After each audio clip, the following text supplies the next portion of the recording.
नमस्कार मित्रांनो, कथांगण या यूट्यूब चॅनलमध्ये तुमचं पुन्हा एकदा मनापासून स्वागत आहे. आज मी तुमच्या भेटीला घेऊन आलो आहे एक नवीन गुप्तहेर कथा, ज्याचं नाव आहे फरारी. हिवाळ्याचे दिवस चालू होते. तशी मुंबईत थंडी कमीच असते, परंतु यावेळी मात्र थंडीने मुंबईत आपली जादू दाखवायला सुरुवात केली होती. थंडीत सकाळ सकाळी बाहेर फिरायला रावला खूप आवडायचं. त्यामुळे तो श्रेयसोबत सकाळी समुद्रकिनारी फेरफटका मारायला बाहेर पडला होता. हळूहळू सूर्यनारायणाने आपला प्रभाव टाकून सर्व प्रकाशमय केलं होतं. राव व श्रेयस निवांत गप्पा मारत परत घरी जाण्यास निघाले होते. काही वेळानंतर ते बंगल्याबाहेर येऊन पोचले. रावने त्याच्या कंपाऊंडचे फाटे उघडले व ते दोघे आत आले. रावला त्याच्या घराच्या दरवाजाबाहेर एक 40-42 वर्षाची महिला पायरीवर बसलेली दिसली. राव व श्रेयस येताच तिने उठून त्यांना नमस्कार केला. राव व श्रेयसनेही त्यांचा नमस्कार स्वीकारला. राव म्हणाला, मॅडम, आपण कोण आहात आणि आपल्याला कोणाला भेटायचं आहे? त्यावरती महिला म्हणाली, माझं नाव अनुराधा सबनीस आहे व मला डिटेक्टिव्ह राव यांना भेटायचं आहे. यावर श्रेयस रावकडे बोट करत म्हणाला, हे डिटेक्टिव्ह राव आहेत आणि तुमचं काय काम आहे? राव श्रेयसला मध्येच थांबवत म्हणाला, अरे श्रेयस, काय आहे? ह्यांना आधी घरात तरी येऊ दे, दरवाजावरच काय विचारतोयस? यावर श्रेयस म्हणाला, हो सॉरी, या ना तुम्ही घरात. असं म्हणून श्रेयसने दरवाजा उघडला. त्याच्या पाठोपाठ राव व ती महिला घरात गेले. रावने त्या महिलेला बसण्याची विनंती केली. श्रेयस कॉफी बनवण्यासाठी आत गेला. राव त्याच्या नेहमीच्या आरामखुर्चीत येऊन बसला व तो त्या महिलेला म्हणाला, बोला मॅडम, मी तुमची काय मदत करू शकतो? यावरती महिला थोडा वेळ काहीच बोलली नाही. ती फक्त खाली मान घालून आपले अश्रू लपवण्याचा प्रयत्न करत होती. रावने त्यांच्यासमोर पाण्याचा ग्लास धरला व म्हणाला, हे पाणी घ्या मॅडम, आणि प्लीज रडू नका. तुम्हाला जी काही अडचण असेल ती निसंकोच सांगा. मी तुम्हाला नक्कीच यात मदत करण्याचा प्रयत्न करेन. त्या महिलेने आपल्या साडीच्या पदराने आपले डोळे पुसले व रावच्या हातातून पाण्याचा ग्लास घेऊन त्यातील थोडेसे पाणी पिऊन तो ग्लास समोरील टेबलवर ठेवला. तेवढ्यात श्रेयस कॉफी घेऊन तिथे आला. त्याने त्या महिलेला व रावला कॉफी दिली व एक कॉफीचा कप घेऊन सोफ्यावर बसला. रावने त्या महिलेला कॉफी पिण्याची विनंती केली व तो परत आपल्या आरामखुर्चीत येऊन बसला. कॉफी संपल्यानंतर राव त्या महिलेला म्हणाला, मॅडम, निसंकोचपणे सांगा, तुम्ही येथे का आलात व तुमचा प्रॉब्लेम काय आहे? यावरती महिला बोलू लागली, मी अनुराधा सबनीस, मी पुण्यात राहते. त्यांचे वाक्यामध्येच थोडं श्रेयस म्हणाला, तुम्ही पुण्याहून इकडे एवढ्या सकाळी आला आहात? तुमचे कोणी नातेवाईक आहेत का इथे? यावरती महिला म्हणाली, नाही, मी रात्री 10च्या बसने पुण्यावरून इथे पहाटे आले आहे. तुमच्या घराचा पत्ता विचारत सकाळी 7 वाजता इथे दाखल झाले. मी आले त्यावेळी तुमचे घर बंद होते, त्यामुळे मी बाहेरच वाट बघत बसले. हो, अच्छा, ठीक आहे. तुम्ही रावकडे कोणत्या मदतीच्या अपेक्षेने आलात ते सांगा, श्रेयस म्हणाला. ती महिला पुढे बोलू लागली, माझे मिस्टर श्रीकांत सबनीस व माझा विवाह 17 वर्षांपूर्वी झाला होता. श्रीकांत हे रांजणगाव MIDCमध्ये एका कंपनीत काम करत होते. आमचं उत्पन्न एवढं जास्त नव्हतं, परंतु आम्ही आहे त्या परिस्थितीत स्वतःला सांभाळून घेतलं होतं. आमचा संसार सुखाने सुरू होता. लग्नानंतर 2 वर्षांनंतर आम्हाला एक मुलगाही झाला. त्याचं नाव रजत. तो आता 14 वर्षांचा आहे. घराला हातभार म्हणून मीही कुठेतरी नोकरी करण्याचा निर्णय घेतला, परंतु श्रीकांतला मी बाहेर कुठेतरी नोकरी करायची कल्पना आवडली नाही. कारण मुलगाही लहान असल्याने व घरी कोणी मोठी व्यक्ती नसल्याने मुलाकडे दुर्लक्ष होईल असं त्याचं म्हणणं होतं.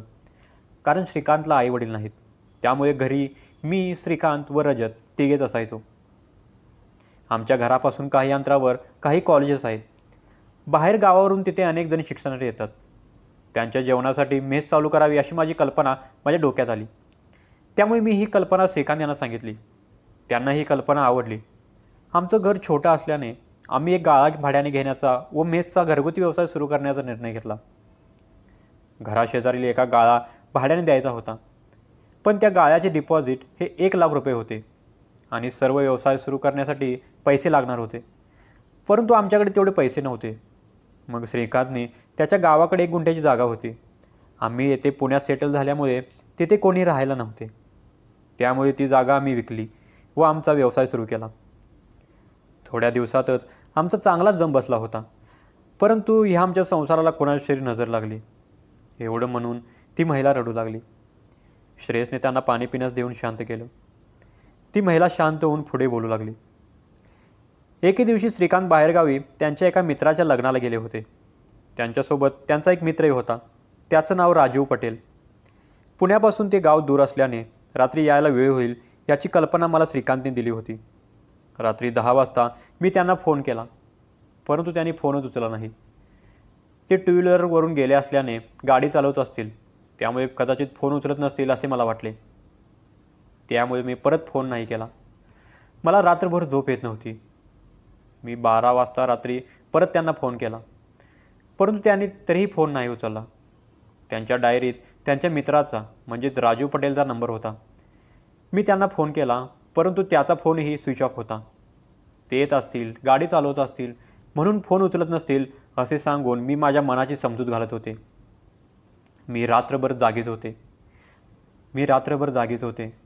पहाटे 5 वाजता माझ्या मोबाईलवर एक अननोन नंबरवरून कॉल आला. मी तो कॉल उचलला आणि समोरच्या व्यक्तीचे बोलणे ऐकून मला समजायचेच बंद झाले. सारं जग थांबलंय असं वाटू लागलं. एवढं बोलून ती महिला परत शांत झाली व तिच्या डोळ्यातून अश्रूच्या धारा वाहू लागल्या. रावने व श्रेयसने त्यांना शांत केलं व काही वेळाने रावने त्यांना प्रश्न केला, मग पुढे काय झालं? त्या व्यक्तीने असं तुम्हाला काय सांगितलं होतं? ती महिला साडीच्या पदराने आपले अश्रू पुसत म्हणाली, फोनवर बोलणारे व्यक्ती हे पोलीस होते व त्यांनी मला सांगितलं की तुमच्या नवऱ्याचा खून झाला आहे. काही वेळाने मी स्वतःला सावरलं व शेजाऱ्यांबरोबर पोलीस स्टेशनला जाण्यास निघाले. ते सातारा पोलीस स्टेशन होतं. आम्ही तिथे पोचल्यानंतर त्यांनी सर्व माहिती घेऊन व पोस्टमॉर्टम करून श्रीकांतचा मृतदेह आमच्या स्वाधीन केला. मी आतून खूप खचून गेले होते. आता सगळंच संपलं आहे असं मला वाटू लागलं. मी माझं जीवन संपवण्याचा निर्णय घेतला. रात्री मी पंख्याला साडी बांधून आत्महत्या करणार, तोच माझं बाळ जे 5 वर्षांचं होतं ते अचानक राहायला लागलं. माझ्या मरणानंतर माझ्या बाळाचं काय होणार हा विचार मी केलाच नव्हता. माझ्या बाळाकडे बघून मी माझा निर्णय मागे घेतला व परिस्थितीशी 2 हात करून माझ्या मुलाला मोठं करायचा निर्णय मी घेतला. पोलिसांनी श्रीकांतच्या खुनाचा तपास सुरू केला होता. लग्नानंतर परत येताना त्यांचा मित्र राजीव हा त्यांच्यासोबतच होता असं पोलिसांना समजलं होतं. श्रीकांतचा खून हा फरशी डोक्यात घालून त्या नराधमाने केला होता. त्या राजूचा पत्ता पोलिसांनी शोधून काढला होता. तो पुण्यातच MIDCमध्ये श्रीकांतसोबत काम करत होता व त्याचे कुटुंबही तिथेच कुठेतरी राहत होते. पोलिसांनी त्याच्या घरची चौकशी केली, परंतु राजू त्या दिवसापासून घरीच आला नाही असं त्यांनी सांगितलं होतं. त्याचा मोबाईलही लागत नव्हता. पोलिसांनी खूप शोध घेतला, परंतु तो पोलिसांच्या हाती लागला नाही. मी प्रत्येक वेळी जाऊन पोलिसांना तो नराधम सापडला का म्हणून विचारणा करत होते, परंतु प्रत्येक वेळी निराश मनानेच परतत होते. महिन्यामागून महिने गेले, वर्ष गेली, परंतु माझ्या श्रीकांतच्या खुनाचा काहीच पत्ता लागला नाही. आज या घटनेला 10 वर्षे झाली, परंतु अजूनही तो खुनी मोकाटच फिरतोय. पोलिसांकडून आता मला काही आशा राहिली नाही. मी अनेक मोठमोठ्या पोलीस अधिकाऱ्यांच्या कार्यालयाच्या पायऱ्या झिजवल्या, परंतु मला आश्वासनाशिवाय दुसरं काहीच मिळालं नाही. 2 दिवसापूर्वी माझी एक मैत्रीण मला भेटली. तिचे पती एका पोलीस स्टेशनमध्ये कॉन्स्टेबल आहेत. तिने मला घरी नेऊन तिच्या पतीशी गाठ घालून दिली. मी त्यांना सर्व घटना सांगितली. त्यांनी मला याबाबत तुमचं नाव सुचवलं. त्यांनी तुम्हाला पाहिलं नाही, परंतु वरिष्ठ अधिकाऱ्यांच्या चर्चेवेळी तुमच्याबद्दल त्यांनी ऐकलं होतं. तुम्हीच मला याबाबत मदत करू शकता असं त्यांनी सुचवलं आहे. त्यांनी माहिती घेऊन तुमचा पत्ता मला मिळवून दिला आहे. त्यामुळे खूपच आशा घेऊन मी तुमच्याकडे आलेले आहे. तुम्ही त्या खुन्याला शोधून काढा, त्याच्या पापाची शिक्षा त्याला मिळवून द्या असं म्हणून ती महिला थांबली. थोडा वेळ हॉलमध्ये शांतता पसरली. रावने थोडा वेळ डोळे मिटले व तो विचार करू लागला. काही वेळाने त्याने डोळे उघडले व तो म्हणाला, मी नक्कीच तुम्हाला मदत करीन व तुम्हाला न्याय मिळवून द्यायचा प्रयत्न करेन. आज माझं थोडं काम आहे. मला तुमचा पत्ता द्या, मी उद्या तुमच्या घरी येईन व माझ्या तपासाला सुरुवात करेन. रावकडून हे विश्वासाचे शब्द ऐकून ती महिला आनंदित झाली. नकळत तिच्या डोळ्यातून अश्रूंचे थेंब ओघळू लागले. तिने आपले डोळे पुसले व कानातील सोन्याचे रिंग काढून ते राव पुढे देत म्हणाली, तुमची फी किती आहे मला माहिती नाही. मी माझ्या नवऱ्याच्या मृत्यूनंतर कसेबसे घर सांभाळून मुलाला मोठे केलं आहे. या सोन्याच्या रिंग तुमच्याकडे ठेवा. ह्याच्यापेक्षा जास्त आता माझ्याकडे काहीच नाही. राव खुर्चीतून उठला व त्यांना हात जोडून नम्रतेने म्हणाला, ताई, तुम्ही तुमच्या पतीच्या मृत्यूनंतर किती वाईट परिस्थितीतून जात असाल याची मला कल्पना आहे. मी तुमच्याकडून कोणतीही फी घेणार नाही. त्या रिंग तुमच्याकडेच ठेवा. तुमचा एक लहान भाऊ या नात्याने मी तुम्हाला यात नक्कीच मदत करेन. चिंता करू नका. रावचे आधाराचे वाक्य ऐकून त्या महिलेला भरून आलं. तिने आपला पत्ता रावला सांगितला. श्रेयसने तो आपल्या डायरीत लिहून घेतला. रावचे व श्रेयसचे आभार मानून ती महिला जातच होती. तोच रावने त्यांना थांबवलं व आपल्या पाकिटातून 2,000 रुपये काढून त्या महिलेला देत म्हणाला, ताई, तुम्ही हे पैसे घ्या. तुम्हाला प्रवासात नक्की उपयोगी पडतील. ती महिला ते पैसे घेण्यास नकार देत होती, परंतु श्रेयसने व रावने आग्रह केल्यावर ते पैसे घेऊन त्यांचे आभार मानून भरल्या डोळ्याने ती निघून बाहेर आली. राव फ्रेश होण्यासाठी त्याच्या रूममध्ये गेला. काही वेळाने फ्रेश होऊन राव व श्रेयस हॉलमध्ये येऊन बसले. राव त्याच्या नेहमीच्या आरामखुर्चीत बसला व त्याने सिगार पेटवली. सिगार ओढत तो विचार करू लागला. श्रेयसने रावला प्रश्न केला, राव, या महिलेच्या केसचं काय करायचं? म्हणजे त्या खुन्याला कसं शोधून काढायचं? तो खून होऊन आता 10 वर्षे झालेली आहेत. रावने सिगारचा धूर बाहेर सोडला व तो म्हणाला, श्रेयस, मी त्या ताईंना शब्द दिला, त्यामुळे त्या खुन्याचा नक्की छडा लावायचा प्रयत्न करायचा हे मात्र नक्की. पण राव, त्या तर म्हणत होत्या कोणीतरी राजू पटेल त्यांचा खून केलाय, पण त्याला खून करताना कोणी पाहिलंही नाही. मग जर दुसऱ्या कोणीतरी खून करून त्या राजूलाच गायब केलं असेल तर? श्रेयस, ही शक्यता थोडी कमी आहे. कारण जर तसं असतं तर राजूला गायब करण्याची काय गरज होती? आणि जर त्याचं अपहरण करण्यासाठी श्रीकांतचा खून कोणी करेल असं मला वाटत नाही. कारण राजू हा MIDCमध्ये काम करत होता. तो कोणी मोठा व्यक्तीही नव्हता की ज्याचं अपहरण करण्यासाठी अपहरणकर्त्यांना खून करण्याची वेळ आली असती. आपल्याला उद्या त्या पोलीस स्टेशनमध्ये गेल्यावरच जास्त माहिती मिळेल. त्यामुळे आपण उद्या तिथे गेल्यावरच तपासाची दिशा ठरवू. माझं थोडं काम आहे बाहेर, तेवढं करून मी परत येतो. असं म्हणून राव घराबाहेर पडला. श्रेयसही या केसच्या विचारात हरवून गेला. सायंकाळी साधारण 4-5 वाजता राव घरी आला. श्रेयसही लॅपटॉपवर त्याचे काम करत होता. दोघांनी काही वेळ गप्पा मारल्या व किचनमध्ये जेवण करण्यात ते गुंतून गेले. रात्री दोघांनीही जेवण केलं व राव म्हणाला, चल श्रेयस, आता झोपूया. आपण पहाटे 5 वाजताच निघूया, म्हणजे 10-11पर्यंत पुण्यात पोचू. श्रेयसनेही त्याच्या बोलण्याला सहमती दर्शवली व सर्व काम आटपून ते झोपी गेले. पहाटे 4:15च्या गजराने त्यांना जाग आली. दोघांनीही आपला दिनक्रम आवरला व काही सामान घेऊन ते 5-5:15च्या दरम्यान कार घेऊन पुण्यात दिशेने मार्गस्थ झाले. थंडीचे दिवस असल्याने सूर्याची चाहूल लागली नव्हती, त्यामुळे अजूनही अंधाराचे साम्राज्य होते. मुंबई ही 24 तास जागीच असते, त्यामुळे रस्त्यावर बऱ्यापैकी गाड्यांची वर्दळ होतीच. तिथून मार्ग काढत काही वेळाने रावची कार मुंबई-पुणे हायवेला लागली. 5-6 तासानंतर राव व श्रेयस पुण्यात दाखल झाले. सकाळचे 10:30 वाजले होते. त्या महिलेने दिलेला पत्ता शोधत ते दोघेही तिथे पोचले. अनुराधा सबनीस यांच्या घरासमोर त्यांनी गाडी पार्क केली. अनुराधा सबनीस यांचं छोटंसं घर होतं. एक हॉल व किचन एवढ्यातच त्यांनी संसार मांडला होता. रावला त्यांच्या दरवाजावर कुलूप दिसलं. श्रेयस म्हणाला, अरे, यांच्या तर दरवाजावर कुलूप आहे, या आता कुठे गेले असतील. रावने आजूबाजूला नजर फिरवली व त्याला काही अंतरावर एक गाळा दिसला. राव तिकडे बोट दाखवत श्रेयसला म्हणाला, त्या तिथे आहेत. राव तिकडे जाण्यास निघाला. श्रेयसही त्याच्या पाठोपाठ चालू लागला. ती एक मेस होती.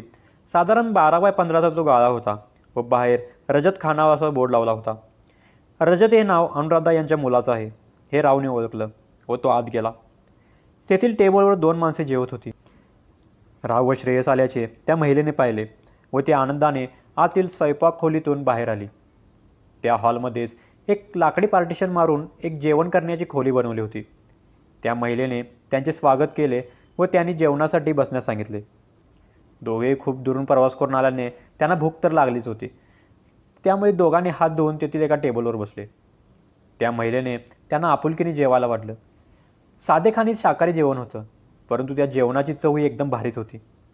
दोघेही मनसोक्त जेवले. त्या महिलेच्या आग्रहामुळे त्यांनी आज लिमिटच्या बाहेर जेवले होते. काही वेळाने त्यांनी सर्व आवरलं. त्या महिलेचा मुलगा, म्हणजे ज्याचं नाव रजत होतं, हा 8वीला होता व तो शाळेत गेला होता. त्या रस्त्याला अजून मोठमोठी खानावळे होती, त्यामुळे मेसचा व्यवसाय हा विभागला होता. त्या महिलेची मेस छोटी होती, परंतु त्याच्या जेवणाच्या चवीमुळे त्यांना बऱ्यापैकी, म्हणजे घर चालण्यापुरतं गिऱ्हाईक होतं. रावने केस संदर्भातील काही माहिती घेतली व तिथून बाहेर पडला. श्रीकांत यांचा खून सातारा व पुणे बॉर्डरवर झाला होता. जिथे खून झाला होता ती हद्द सातारा पोलिसांकडे होती. त्यामुळे त्यांच्याकडे त्या केसचा तपास होता. राव व श्रेयस कारमधून साताऱ्यातील संबंधित पोलीस स्टेशनमध्ये आले. रावने श्रेयसला कारमध्ये थांबण्यास सांगितले व तो पोलीस स्टेशनमध्ये गेला. 10 वर्षे जुन्या केसचा तपास आहे, त्यामुळे ती केस शोधण्यास व माहिती मिळण्यास दीड तास तरी लागेल अशी खात्री श्रेयसला होती. त्यामुळे तो कारमध्येच डोळे झाकून पडला. परंतु 15-20 मिनिटातच राव एक फाईल घेऊन कारजवळ आला. त्याने कारचा दरवाजा उघडला. रावला बघून श्रेयसला आश्चर्य वाटले, कारण एवढ्या लवकर हा कसा काय आला याची त्याला नवल वाटत होते. श्रेयसने कार स्टार्ट केली. राव कारमध्ये बसला व श्रेयसला म्हणाला, काही दिवस आपल्याला इथेच राहावे लागेल. एका लॉजमध्ये रूम घेऊन आपण राहूया. थोडे पुढे गेल्यावर हायवे शेजारी त्यांना एक हॉटेल दिसलं. तिथे त्यांनी मुक्काम करण्याचे ठरवले. त्यांनी एक रूम बुक केली व सामान घेऊन रूममध्ये दाखल झाले. श्रेयसने विचारले, राव तू पोलीस स्टेशनमधून लगेच कसा बाहेर आलास? तुला त्यांनी केसबद्दल सर्व माहिती दिली आहे ना? हो श्रेयस, अरे काल मी दुपारी पोलीस आयुक्तांच्या कार्यालयात गेलो होतो. तिथे मी त्यांना या केसबद्दल सर्व माहिती मिळावी अशी विनंती केली होती. त्यांनी तसे आदेश सातारा पोलिसांना कालच दिले होते. त्यामुळे सातारा पोलिसांनी त्या केसबद्दल सर्व माहिती कालच एकत्र करून फाईल तयार ठेवली होती. त्यामुळे मला आज जास्त वाट पाहावी लागली नाही. एवढं बोलून राव ती फाईल उघडून त्यातील माहिती तपासण्यास व्यस्त झाला. रावची तीक्ष्ण नजर त्या फाईलच्या प्रत्येक पानावरून व फोटोवरून फिरत होती. रावची एक खासियत होती, एकदा त्याने एखादी फाईल पाहिली की त्याला परत त्या फाईलची गरज पडायची नाही. प्रत्येक गोष्ट त्याच्या डोक्यात फिट व्हायची. काही वेळाने रावने ती फाईल बंद केली व टेबलवर ठेवली. श्रेयसच्या डोक्यात एक शंका कालपासून होती. ती त्याने रावला विचारली, राव हा खून त्या राजीवनेच केला हे खात्रीशीर कसं काय म्हणता येईल? यावर राव म्हणाला, श्रेयस, श्रीकांतची हत्या डोक्यात फरशी घालून झालेली आहे. त्यामुळे त्या फरशीवर राजूची फिंगरप्रिंट होते. पोलिसांनी राजूच्या घरची झडती घेतली त्यावेळी राजू वापरत असलेल्या वस्तूंवरून त्यांनी फिंगरप्रिंट मिळवले होते व ते फरशीवर मिळालेल्या फिंगरप्रिंटशी 100% मॅच झाले होते. त्यामुळे खुनी हा राजीवच आहे व खून करून तो फरारी झाला आहे. पण राव त्या राजीवने श्रीकांत यांचा खून का केला असेल? श्रेयस, पोलिसांनी राजीव व श्रीकांतच्या कंपनीत काम करत होते तेथील लोकांची चौकशी केली होती, परंतु ठोस असं कारण पोलिसांना सापडलं नाही. मग राव आपण ह्या राजीवला शोधायचं कसं? कारण या खुनाला 10 वर्षे झालेली आहेत. श्रेयस, आपण त्या कंपनीत जाऊन राजूबद्दल काही माहिती मिळते का ते पाहू. राव व श्रेयस राजू व श्रीकांत ज्या कंपनीत काम करत होते तिथे जाण्यास निघाले. साधारण अर्धा तास प्रवास करून ते MIDC कंपनीत पोहोचले. दोघांनी आत जाऊन तेथील अनेक लोकांशी चर्चा केली, पण राजूला त्यातील कोणीच त्या खुनानंतर परत कधी पाहिले नव्हते. त्यामुळे त्या दोघांची निराशा झाली. ते कंपनीतून बाहेर पडले. आता राव कार चालवत होता. त्याने कार MIDC पासून काही अंतरावर असलेल्या वस्तीजवळ आणली. तिथे अनेक घरे होती. रावने एका घरासमोर कार थांबवली व तो त्या घरात गेला व काही वेळाने बाहेर आला. श्रेयसने रावला विचारले, राव त्या घरात का गेला होतास? यावर राव म्हणाला, हे घर राजूचे होते, म्हणजे त्याचे कुटुंब इथे भाड्याने राहत होते, परंतु आता त्यांची फॅमिली इथे नाही व ते कुठे आहेत हे त्या लोकांनाही माहिती नाही. असं म्हणून रावने कार सुरू केली व तो अनुराधा सबनीस यांच्या घराकडे निघाला. ती महिला घरीच होती. राव व श्रेयस घरात गेले. त्या महिलेने रावला प्रश्न केला, काय झालं? त्या राजूबद्दल काही माहिती मिळाली का? यावर राव म्हणाला, नाही अजून, पण माझा तपास सुरू आहे. तुम्हाला त्या राजूच्या कुटुंबाबद्दल काही माहिती आहे का? ती महिला म्हणाली, नाही, MIDC जवळ त्याची फॅमिली राहते एवढंच माहिती आहे मला. यावर राव म्हणाला, ते आता तिथे राहत नाहीत. त्यांचा दुसरा काही पत्ता तुम्हाला माहिती आहे का? नाही, दुसरा पत्ता मला माहिती नाही, ती महिला म्हणाली. जरा आठवण्याचा प्रयत्न करा, म्हणजे त्यांच्या नातेवाईकाबद्दल काही श्रीकांत यांनी सांगितलं होतं का कधी? ती महिला बुद्धीला ताण देऊन आठवण्याचा प्रयत्न करत होती. बराच वेळ तिने विचार केला व ती म्हणाली, हो, एकदा श्रीकांत यांनी सांगितलं होतं की कोणत्या तरी वापिया गावी राजूचा भाऊ राहतो, असं म्हणजे त्याच्या भावानं वसुंधरा नावाच्या अपार्टमेंटमध्ये फ्लॅट घेतला आहे असं तो म्हणाला होता एकदा मला. हे ऐकताच रावला केसबद्दल काहीतरी आशेचा किरण दिसू लागला. त्याने स्मित असं केलं व श्रेयस तो तिथून निघाला. राव व श्रेयस परत आपल्या हॉटेलवर आले. राव रूममधील खिडकीजवळ उभारून सिगार ओढू लागला. श्रेयसने रावला विचारले, राव आता पुढे काय करायचं आहे व ते वापेगाव कुठे येते रे? यावर राव हसला व म्हणाला, श्रेयस, वापी हे गुजरातमध्ये आहे. आपल्याला त्या ठिकाणी नक्कीच काहीतरी तपासाबद्दल मदत होईल. आपण उद्याच वापीत जाण्यासाठी निघूया. रात्री ही दोघांनी जेवण करून ते झोपी गेले. दुसऱ्या दिवशी सकाळी आपल्या सामानाची बॅग भरून त्यांनी रूम चेकआउट केली व गुजरातला जाण्यास निघाले. पुणे ते वापी हे अंतर साधारण 300-350 किलोमीटरचे होते.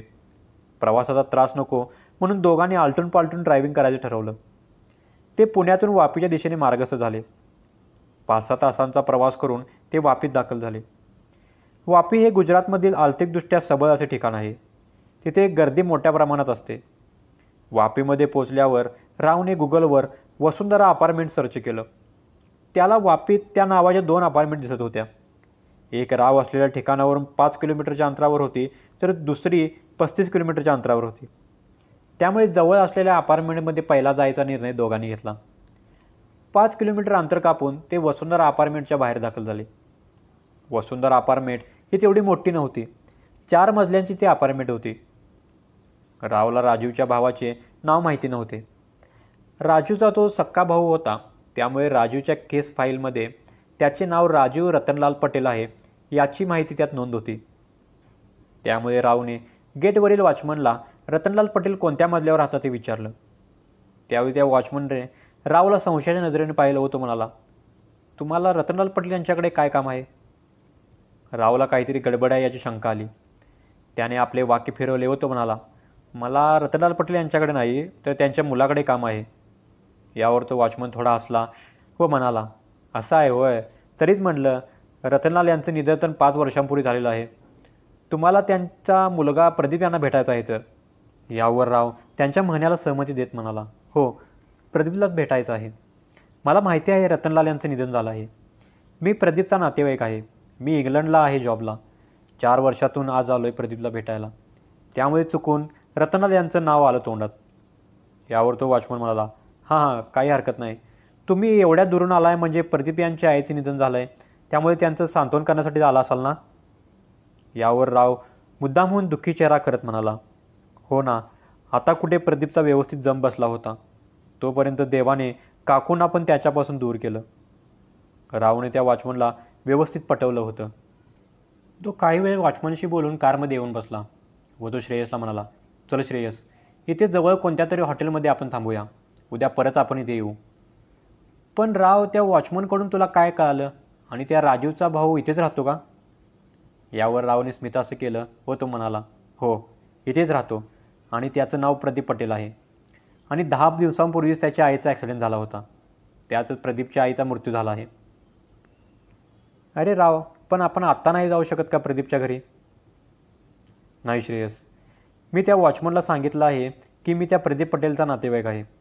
अपार्टमेंटमध्ये जाण्यासाठी त्या वॉचमनने प्रदीपला कॉल करून विचारलं असतं माझ्याबद्दल व त्याने पाठवून द्या असं म्हटलं असतं तरच वॉचमननं मला आत सोडलं असतं. पण मी प्रदीपचा नातेवाईक नाही, त्यामुळे आपण तिथे खोटे पडलो असतो. तो प्रदीप यांना फोन करणार होता, तेवढ्यात मी त्याला थांबवलं व म्हणालो की माझं शहरात थोडं काम आहे अर्जंट, तेवढं आटपून मी परत येतो. आपल्याला प्रदीपच्या घरात जाऊन डायरेक्ट राजीव व त्याच्या कुटुंबाबद्दल विचारता येणार नाही. तसं केलं तर त्यांना आपल्यावर संशय येऊ शकतो. त्यामुळे काहीतरी वेगळीच शक्कल लढवावी लागणार आहे आपल्याला. आणि मी उद्या यायचं म्हणतोय कारण आपल्याला प्रदीपचे नातेवाईक बनून त्याच्या घरी जाता येणार नाही. जर तसं बनूनही गेलो तर आपल्याला चौकशीला मर्यादा येतील. त्या वॉचमनची ड्युटी दुपारी 12 वाजता सुरू होते. त्यामुळे आपल्याला दुपारी 12च्या आत यावे लागेल, कारण त्यावेळी दुसरा वॉचमन गेटवर असतो. असं म्हणून राव कार घेऊन श्रेयसोबत तेथील एका जवळच्या हॉटेलवर पोहोचला. त्यांनी एक रूम बुक केली. थोडे जेवले व प्रवासाने थकल्यामुळे दोघेही बेडवर आडवे झाले. संध्याकाळी 6 वाजता दोघेही फ्रेश झाले. विश्रांती घेतल्यामुळे दोघांचा थकवा निघून गेला होता. प्रदीप पटेल यांच्या घरात प्रवेश करून राजू पटेलच्या कुटुंबाबद्दल माहिती कशी मिळवावी हा प्रश्न श्रेयसच्या डोक्यात घर करून होता. राव मात्र निवांत होता. श्रेयसने रावला आपल्या मनातली शंका बोलून दाखवली. तो म्हणाला, राव, आपण प्रदीप यांच्या घरात कसं जायचं? यावर रावने थोडं स्मित असं केलं व तो म्हणाला, श्रेयस आपण प्रदीप पटेल यांच्या घरी विमा अधिकारी म्हणून प्रवेश मिळवायचा. म्हणजे बघा, प्रदीप पटेल यांच्या आईचे 10 दिवसांपूर्वी निधन झाले आहे. त्यामुळे आपण त्यांना असं सांगू की रतनलाल पटेल, म्हणजे ज्याचे 5 वर्षांपूर्वी निधन झाले आहे व जे प्रदीपचे वडील आहेत, यांनी त्याच्या आईच्या नावावर ॲक्सिडेंटल विमा उतरवला होता व त्याचा क्लेम 15 लाख रुपये आहे व त्याची प्रक्रिया सुरू करण्यासाठी थोडी माहिती आवश्यक आहे, ती घेण्यासाठी आलो आहोत. असं सांगून आपण त्यांच्या घरातील सर्व माहिती व्यवस्थितरित्या मिळवू शकतो. रावची कल्पना श्रेयसलाही पटली व त्याने या प्लॅनला सहमती दर्शवली. दुसऱ्या दिवशी सकाळी 9 वाजता श्रेयस व राव तयार झाले. त्या दोघांनीही फॉर्मल ड्रेस परिधान केले होते व टाही बांधला होता. दोघे एका मोठ्या कंपनीचे अधिकारी दिसत होते. दोघेही वसुंधरा अपार्टमेंटच्या बाहेर दाखल झाले. कालचा वॉचमन गेटवर नव्हता, तर दुसरा वॉचमन होता. त्या वॉचमनने प्रदीप पटेल यांना फोन करून विमा कंपनीचे अधिकारी भेटायला आले सांगितले. प्रदीप पटेल यांनी आत येण्याची परवानगी दिली. राव व श्रेयस आता अपार्टमेंटमध्ये दाखल झाले. त्यांनी प्रदीप पटेल यांच्या घरात प्रवेश केला व प्रदीप यांना, आम्ही विमा अधिकारी आहोत व तुमच्या आईच्या नावावर विमा पॉलिसी तुमच्या वडिलांनी काढली होती.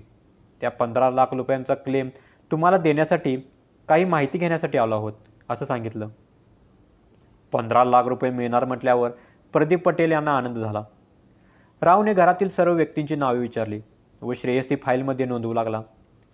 प्रदीप पटेल यांना एक मुलगा, एक मुलगी व पत्नी असा 4 जणांचा परिवार होता. प्रदीप पटेल यांनी राजूबद्दल किंवा त्यांच्या परिवाराबद्दल काही उल्लेख केला नव्हता. त्यामुळे रावने उगाच फाईलमध्ये बघत प्रदीप यांना विचारलं, हे राजू पटेल तुमचे लहान भाऊ आहेत ना? तसा तुमच्या वडिलांनी उल्लेख केला आहे पॉलिसी भरताना. हा क्लेम तुमच्याकडे सुपूर्द करताना पुढे काही इश्यू होऊ नयेत, कोर्टात काही मॅटर होऊ नये, त्यामुळे आम्हाला राजू पटेल यांचीही माहिती हवी आहे. प्रदीप पटेल यांनी 15 लाख रुपये मिळणार म्हटल्यावर रावला सर्व माहिती सांगितली. राजू पटेल व त्याची पत्नी, मुले यांच्याबद्दल माहिती दिली. पण राजू कुठे आहे हे माहिती नाही, पण त्याचे कुटुंब हे कलकत्ता येथे राहतात असे सांगितले व त्यांचा पत्ता हा रावला सांगितला. ती सर्व माहिती घेऊन राव व श्रेयस तेथून बाहेर पडले. रावचा प्लॅन सक्सेसफुल झाला होता. ते दोघेही हॉटेल रूममध्ये आले. रावने कलकत्त्याला जाण्याचा निर्णय घेतला. श्रेयसने दोघांचे विमान तिकीट बुक केले. सायंकाळी 7ची फ्लाईट होती. कार विमानतळावरील पार्किंगमध्ये पार्क करून राव व श्रेयस विमानातून कलकत्त्याला रवाना झाले. 3-4 तास प्रवासानंतर ते कलकत्ता विमानतळावर पोहोचले. रात्रीचे 11 वाजले होते. दोघांनी रात्र एका हॉटेलमध्ये घालवली. सकाळी राव व श्रेयसने आपली दिनचर्या आवरली व ते पुढील तपासासाठी बाहेर पडले. प्रदीप पटेल यांनी राजू पटेल यांच्या घराचा पत्ता रावला दिला होता. त्या पत्त्यानुसार ते टॅक्सीने तेथे पोहोचले. त्यांनी राजू पटेल यांच्या घराची बेल वाजवली. काही वेळाने एका मुलाने दरवाजा उघडला. तो राजूचा मुलगा होता. राव आपण विमा अधिकारी असल्याचे त्याला सांगितले व तुमच्या आजीच्या ॲक्सिडेंटल विमाच्या क्लेमसाठी माहिती घेण्यासाठी आल्याचे सांगितले. रावने त्याला घरच्यांची डिटेल्स विचारली. त्यावेळी त्याने त्याच्या आई व स्वतःबद्दल सर्व माहिती सांगितली. त्या मुलाचे नाव विजय पटेल असे होते. त्याची आई काहीतरी कामानिमित्त बाहेर गेली होती. रावला राजूबद्दल माहिती मिळाली नव्हती. त्यामुळे त्याने तुझे वडील काय करतात व त्यांची माहिती विचारली. त्याने त्याच्या वडिलांचे नाव आनंद शर्मा आहे असे सांगितले व ते दिल्लीत प्रॉपर्टी एजंटचे काम करतात असे सांगितलं. रावला ही माहिती ऐकता थोडं आश्चर्य वाटलं. त्याने त्याबद्दल जास्त विचार नाही केले नाही. तो सर्व माहिती फाईलमध्ये नोंदवून बाहेर पडला. राव व श्रेयस एका बागेतील बाकड्यावर बसले. राव व श्रेयस दोघेही विचार करत होते की राजूच्या मुलाने आपल्या वडिलांचे नाव आनंद शर्मा आहे असं का सांगितलं असेल. रावकडून काहीतरी उत्तर मिळेल म्हणून श्रेयसने रावला प्रश्न केला, राव हा आनंद शर्मा कोण असेल? राजूबद्दल तर आपल्याला काहीच माहिती मिळाली नाही. यावर राव थोडा वेळ शांत राहिला व नंतर तो बोलू लागला. श्रेयस राजूचा पत्ता न लागल्याने किंवा त्याच्याशी काही संपर्क नसल्याने राजूच्या पत्नीने दुसरं लग्न केल्याची शक्यता आहे. त्यामुळे त्याने आपल्या वडिलांचे नाव हे आनंद शर्मा आहे असे सांगितले असेल. त्या मुलाला राजूबद्दल काही माहिती नाही हे मी खात्रीशीर सांगू शकतो. आणि त्याच्या घरात जेव्हा मी नजर फिरवली तेव्हा मला एक फोटो फ्रेम दिसला व त्यात विजय व त्याच्या आईचीच फोटो फ्रेम दिसली. त्यात राजू नव्हता. म्हणजे राव तुला असं म्हणायचं आहे का की त्याच्या घरच्यांनाही राजूबद्दल काही माहिती नाही? हो श्रेयस, असंही असू शकतं. किंवा विजयने जी माहिती आपल्याला द्यायला नको होती ती त्याने चुकून दिली असेल. आपण दिल्लीला जाऊनच या गोष्टीचा छडा लावू. श्रेयस व रावने दिल्लीला जाणारी फ्लाईट कधी आहे याची माहिती घेतली.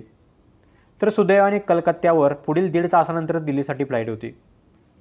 श्रेयसने दोघांची तिकीट बुक केले व ते टॅक्सीतून कलकत्ता विमानतळावर पोहोचले. राव व श्रेयस विमानातून दिल्लीच्या दिशेने मार्गस्थ झाले. अवघ्या काही तासांचा प्रवास करून ते दिल्ली विमानतळावर दाखल झाले. रावने विजय पटेलकडून आनंद शर्मा यांचा नंबर मिळवला होता. त्याला डायरेक्ट जर भेटायला बोलवलं तर त्याला संशय येऊ शकतो. त्यामुळे जर आनंद शर्मा हाच राजीव पटेल असेल तर तो सावध होऊ शकतो. पण तो जर परत फरार झाला तर आपल्याला शोधणे कठीण होईल याची खात्री रावला होती. आनंद शर्मा हा प्रॉपर्टी डीलरचे काम करतो याची माहिती विजयने दिली होती. त्यामुळे त्याने आनंद शर्माला फोन केला व दिल्लीत एक फ्लॅट हवा आहे असं सांगितलं. आनंद शर्माने त्याला उद्या सकाळी 9 वाजता भेटूया असं सांगितलं. रावला आता दुसऱ्या दिवसाची वाट पाहावी लागणार होती. राव आता सोशल मीडियावर आनंद शर्मा आहे का हे पाहायला सुरुवात केली. त्याने आधी विजय पटेलचा फेसबुकवर शोध घेतला. काही वेळ फेसबुक शोधल्यानंतर त्याला विजय पटेलची ID सापडली. त्याने त्याच्या फ्रेंड लिस्टमध्ये राजू पटेल नावाची ID आहे का हे पाहिले, परंतु आता तसे काही आढळून आले नाही. त्यामुळे त्याने आनंद शर्मा हे नाव सर्च केलं. त्यावेळी रावला आनंद शर्मा नावाची ID सापडली. त्याने त्या IDवरील माहिती तपासली. त्यात अनेक फ्लॅटचे फोटो होते, मात्र त्यात आनंद शर्माचा फोटो रावला आढळून आला नाही. त्यामुळे त्याने जास्त ताप न घेता उद्याच आनंद शर्माशी भेटून सोक्षमोक्ष लावू असा निर्णय घेतला. श्रेयस व रावने ती रात्र एका हॉटेलमध्ये घालवली व दुसऱ्या दिवशी आनंद शर्माने जिथे भेटायला बोलवलं होतं तिथे ते दाखल झाले. 9:15 9:30 वाजता आनंद शर्मा त्या ठिकाणी दाखल झाला. ते तिघेजण एका छोट्याशा हॉटेलमध्ये होते. आनंद शर्माने तिघांसाठी चहाची ऑर्डर दिली व रावला कोणत्या प्रकारचा फ्लॅट हवा आहे, बजेट किती आहे याची विचारणा केली. रावने योग्य ती माहिती आनंद शर्माला दिली. आनंद शर्माने आपल्याजवळ एक फाईल काढली व ती उघडून त्यातील फ्लॅटचे फोटो रावला दाखवत माहिती देत होता. रावचे व श्रेयसचे तो काय सांगतो याकडे लक्ष नव्हतंच. दोघेही त्याचा चेहरा निहाळत होते. त्याचा चेहरा वेगळा वाटत होता. रावकडे राजीवचा फोटो होता, परंतु 10 वर्षांनंतर चेहऱ्यात बदल होणं स्वाभाविक होतं. त्यामुळे त्याची खात्री करणे गरजेचं होतं आणि तो राजीवच आहे हे पाहणं आवश्यक होतं.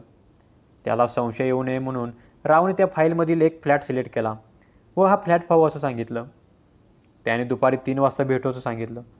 पण माझे काहीतरी पर्सनल काम आहे असं सांगून रावने आपण उद्या भेटूया असं त्याला सांगितलं. आनंद शर्माने ते मान्य केलं व ते तिथून बाहेर पडले. रावला आनंद शर्माबद्दल अजून माहिती हवी होती. त्यामुळे त्याने त्याच्यावर नजर ठेवायला सुरुवात केली. ते दोघेही त्याला समजणार नाही अशा रीतीने त्याचा पाठलाग करत होते. आनंद शर्मा एका घरापाशी थांबला. त्याने गाडी बाहेर पार्क केली व घराचे कुलूप उघडून आत गेला. त्याच्या घराची झडती घ्यावी असा विचार रावच्या डोक्यात होता. तो व श्रेयस एका आडोशाला गेले व रावने आनंद शर्माला फोन केला व त्याला सांगितले की मला तो फ्लॅट आता बघायचा आहे. माझे काम होते ते थोडे लांबणीवर पडल्यामुळे मी आता तो फ्लॅट पाहण्यासाठी येऊ शकतो. आनंदने रावला एक पत्ता दिला व अर्ध्या तासात मी तिथे पोहोचतो, तुम्हीही या असं सांगितलं. रावने श्रेयसला तो पत्ता दिला व त्याला सांगितलं तिथे तू फ्लॅट बघायला जा व तिथे त्याला बोलण्यात गुंतून ठेव. तोपर्यंत मी त्याच्या घरात घुसून काही मिळते का ते पाहतो. श्रेयसने रावला होकार दिला व तो तिथून निघाला व टॅक्सीने त्या पत्त्यावर पोहोचला. राव तिथे आडोशाला उभा राहून आनंद शर्मा त्याच्या घरातून बाहेर पडण्याची वाट पाहू लागला. काही वेळाने आनंद शर्मा घराला कुलूप लावून बाईकने तिथून बाहेर पडला. तो काही कारणाने जर परत आला तर आपण त्याला दिसू या विचाराने राव तिथेच उभा होता. साधारण अर्धा तासाने रावच्या मोबाईलवर श्रेयसचा मिस कॉल आला. म्हणजे आनंद शर्मा तिथे पोहोचला होता याची ती खूण होती. राव कोणाचे लक्ष नाही हे पाहून त्याच्या घराजवळ पोहोचला. आजूबाजूला कोणी नाही याची ते खात्री करून रावने एका विशिष्ट प्रकारच्या पिनने ते कुलूप उघडले व आत प्रवेश केला. त्याने दार बंद केले व तो आनंद शर्माच्या सामानांची झडती घेऊ लागला.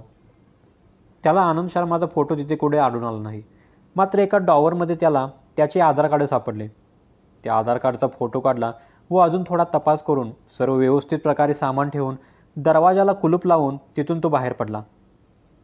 रावने श्रेयसला फोन केला व काम फत्ते झाल्याचे सांगितले. श्रेयसने आनंद शर्मासोबतची मीटिंग आटोपती घेतली व फ्लॅटसाठीचा निर्णय 2 दिवसात सांगेन असं बोलून तोही तिथून निघाला. राव व श्रेयस त्यांच्या ठरलेल्या जागेवर आले. श्रेयसने रावला विचारले, राव तुला काही भेटलं का त्याच्या घरी? हो श्रेयस, मला तिथे एक आधार कार्ड व पॅन कार्ड भेटलं. पण ते दोन्ही हे आनंद शर्माच्या नावाने आहेत. राजू पटेलच्या नावाचे काही पुरावे मला तिथे मिळाले नाहीत. पण मी मुंबईत एका अधिकाऱ्यांना त्या दोन्ही कारचे फोटो पाठवले व त्यांनी असं सांगितलं की हे दोन्ही डॉक्युमेंट खोटे आहेत. त्यामुळे आनंद शर्मा हाच राजू पटेल आहे व तो आपली ओळख लपवून दिल्लीत राहत आहे. मग राव, आपण त्याला पकडूया ना, श्रेयस म्हणाला. यावर राव श्रेयसला म्हणाला, नाही श्रेयस, आपल्याला इथे पकडून डायरेक्ट साताऱ्यात नेता येणार नाही त्याला, कारण हा एरिया दिल्ली पोलिसांच्या अंडरखाली आहे. मी सातारा पोलीस आयुक्तांना फोन करून सर्व माहिती दिली आहे. त्यांनी दिल्ली पोलीस हेड ऑफिसला राजूला पकडण्याबद्दल सूचना केली आहे. राव व श्रेयस हॉटेल रूममध्ये बसले होते. दोघांनीही जेवण केलं. काही वेळाने रावच्या मोबाईलवर एक कॉल आला. त्याने तो कॉल उचलला. ते दिल्लीचे पोलीस प्रमुख बोलत होते. रावने त्यांच्याशी थोडा वेळ बोलून फोन बंद केला. त्याने अनुराधा सबनीस यांना फोन केला व त्यांना तात्काळ दिल्लीस येण्याची सूचना केली व पुण्यातील पोलीस स्टेशनमधून त्यांची तशी व्यवस्थाही करण्यात आली. रात्री 7 वाजता अनुराधा सबनीस या दिल्लीत दाखल झाल्या. राव व श्रेयस त्यांना घेऊन दिल्ली पोलीस हेड ऑफिसमध्ये पोहोचले. अनुराधा यांनी अनेकदा राजू याला पाहिल्यामुळे ओळख पटण्यासाठी त्यांना दिल्ली पोलिसांनी बोलवून घेतलं होतं. राव, श्रेयस व अनुराधा सबनीस चौकशी रूममध्ये गेले. तिथे एका खुर्चीवर आनंद शर्मा म्हणजेच राजू पटेलला बसवलं होतं. तो खाली मान घालून बसला होता. त्याला उभं करण्यात आलं. अनुराधा सबनीस यांनी त्याला थोडा वेळ निरखून पाहिलं व त्यांनी आपल्या आश्रूला वाट मोकळी करून दिली. त्यांनी सांगितलं की हाच राजू पटेल आहे. अनुराधा सबनीस यांना बघून राजू पटेलची पाचावर धारण बसली होती. त्याचा खेळ आता संपला होता. श्रेयस व अनुराधा सबनीस हे बाहेर जाऊन बसले. साधारण तासाभरानंतर राव चौकशी रूममधून बाहेर आला. तिथे सातारा पोलीसही हजर होते. काही कागदपत्रांवर सही घेऊन अनुराधा सबनीस यांना निरोप देण्यात आला. राव व श्रेयस अनुराधा यांच्यासोबत दिल्ली विमानतळावर पोहोचले. अनुराधा यांचा विश्वास सार्थ ठरला होता. रावने त्यांना शब्द दिल्याप्रमाणे त्याने राजूला जेरबंद करून अनुराधा व त्यांचा मृत पती श्रीकांतला 10 वर्षानंतर न्याय मिळवून दिला होता. अनुराधा यांना रावचे आभार कसे मानावे याबद्दल शब्द सुचत नव्हते. त्या भरल्या डोळ्यांनी रावचे पाय पकडण्यासाठी खाली वाकल्या. तोच रावने त्यांचे हात धरले व तो म्हणाला, हे काय करताय तुम्ही? अहो, मोठ्या ताईने लहान भावाचे कधी पाय पकडायचे असतात का? अनुराधा यांना भरून आलं होतं. त्या रावचे व श्रेयसचे आभार मानत पुण्यासाठी जाणाऱ्या विमानात बसण्यास निघून गेल्या. राव व श्रेयस विमानतळावरील बाकड्यावर बसले होते. ते गुजरातला जाणार होते, कारण त्यांनी कार ही गुजरात विमानतळावर पार्क केलेली होती व तेथून ते मुंबईला परत जाणार होते. त्यांच्या फ्लाईटला तासभर अवकाश होता. श्रेयस रावला म्हणाला, राव, त्या राजूने श्रीकांत सबनीस यांचा खून का केला होता? यावर राव म्हणाला, श्रेयस, श्रीकांत यांनी मेसचा व्यवसाय सुरू करण्यासाठी आपली गावाकडील जागा विकली होती. हे राजूला माहिती होते. तो त्यांच्याकडे पैशाची मागणी करत होता, पण श्रीकांत यांनी त्याला पैसे द्यायला नकार दिला होता. ते दोघे ज्यावेळी एका लग्नावर परत येत होते त्यावेळी राजू हा दारू प्याला होता. त्याने रस्त्याकडेला गाडी थांबवून परत श्रीकांत यांच्याकडे पैशाची मागणी केली, परंतु त्यांनी परत नकार दिल्याने त्याने रस्त्याकडेला असलेली फरशी उचलून त्यांच्या डोक्यात घालून त्यांचा खून केला व तो तिथून फरार झाला. तो 3-4 वर्षे बाहेरच फिरत होता. मग त्याने कलकत्त्याला आपल्या बायको मुलाला आणून ठेवलं व दिल्लीत प्रॉपर्टी एजंटचे काम करू लागला. कोणाला शंका येऊ नये म्हणून त्याने आपले नाव बदलले होते व त्यासाठी खोटी कागदपत्रे तयार केली होती. त्याचबरोबर आपल्या बायकोलाही सांगितलं होतं की याच्यापुढे माझी ओळख ही आनंद शर्मा अशीच राहील.